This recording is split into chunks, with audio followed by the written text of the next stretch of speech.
Hello, this is Dr. Do again. This video is outside of medicine. Continue the viewing history through reading. I'm going to continue to read.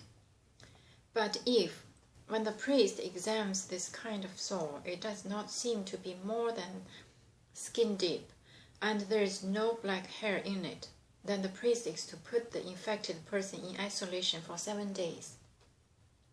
On the 7th day, the priest is to examine the sore, and if the itch has not spread, and there is no yellow hair in it, it does not appear to be more than skin deep, he must be shaved, except for that diseased area, and the priest is to keep him in isolation another 7 days. On the 7th day, the priest is to examine the itch, and if it has not spread in the skin and appears to be no more than skin deep, the priest shall pronounce him clean. He must wash his clothes, and he will be clean. But if the itch does spread in the skin after he is pronounced clean, the priest is to examine him, and if the itch has spread in the skin, the priest does not need to look for yellow hair. The person is unclean. If, however, in his judgment, it is unchanged and the black hair has grown in it, the itch is healed. He is clean, and the priest shall pronounce him clean. When a man or woman has white spots on the skin, the priest is to examine them, and if the spots are full white, it is a harmless rash that has broken out on the skin. That person is clean. When a man has lost his hair and is bald, he is clean. If he has lost his hair from the front of his scalp and has a bald forehead, he is clean. But if he has a reddish-white sore on his bald head or forehead, it is an infectious disease breaking out on his head or forehead. The priest is to examine him, and if the swollen sore on his head or forehead is reddish-white, like an infectious disease, the man is diseased and is unclean. The priest shall pronounce him unclean because of the sore on his head.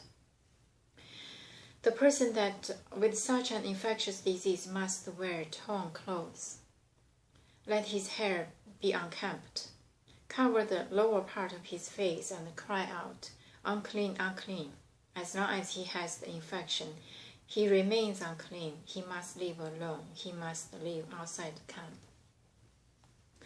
Regulation about mildew. If any clothing is contaminated with mildew, any woolen or linen clothing, any woven or knitted material of linen or wool, any leather or anything made of leather, and if the contamination in the clothing or leather or woven or knitted material or any leather article is greenish or reddish, it is a spreading mildew and must be shown to the priest. The priest is to examine the mildew and isolate the affected articles for 7 days. On the 7th day, he is to examine it, and if the mildew has spread in the clothing, or the woven or knitted material, or the leather, whatever is true, whatever is used, it is a destructive mildew.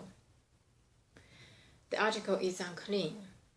He must burn up the clothing or the woven or knitted material of wool or linen, or any leather article that has the contamination in it. Because the mildew is destructive, the article must be burned up. But if, when the priest examines it, the mildew has not spread in the clothing, or the woven or knitted material, or the leather article, he shall order that the contaminated article be washed. Then he is to isolate it for another 7 days. After the affected article has been washed, the priest is to examine it, and if the mildew has not changed its appearance, even though it has not spread, it is unclean. Burn it with fire, whether the mildew has affected one side or the other. If when the priest examines it, the mildew has faded after the article has been washed, he is to tear the contaminated part out of the clothing, or the leather, or the woven or knitted material. But if it appears in the clothing, or in the woven or knitted material, or in the leather article, it is spreading, and whatever has the mildew must be burned with fire. The clothing or the woven or knitted material, or any leather article that has been washed and is rid of the mildew must be washed again, and it will be clean. These are the regulations concerning contamination by mildew in woven or linen clothing, woven or knitted material, or any leather article, for pronouncing them clean or unclean. Cleansing from infectious skin diseases. Chapter 14. The Lord said to Moses, "These are the regulations for the diseased person at the time of his ceremonial cleansing. When he is brought to the priest is to go outside the camp and examine him. If the person has been healed of his infectious skin disease, the priest shall order that 2 live clean bird and some cedar wood, scarlet yarn, and hyssop he brought for the one to be cleansed. Then the priest shall order that one of the birds be killed over fresh water in a clay pot.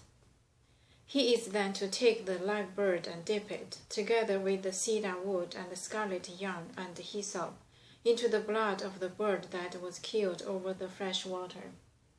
7 times he shall sprinkle the one to be cleansed of the infectious disease, and pronounce him clean. Then he is to release the live bird in the open fields. The person to be cleansed must wash his clothes, shave off all his hair, and bathe with water. Then he will be ceremonially clean. After this he may come into the camp, but he must stay outside his tent for 7 days. On the 7th day he must shave off all his hair. He must shave his head, his beard, and his eyebrows, and the rest of his hair.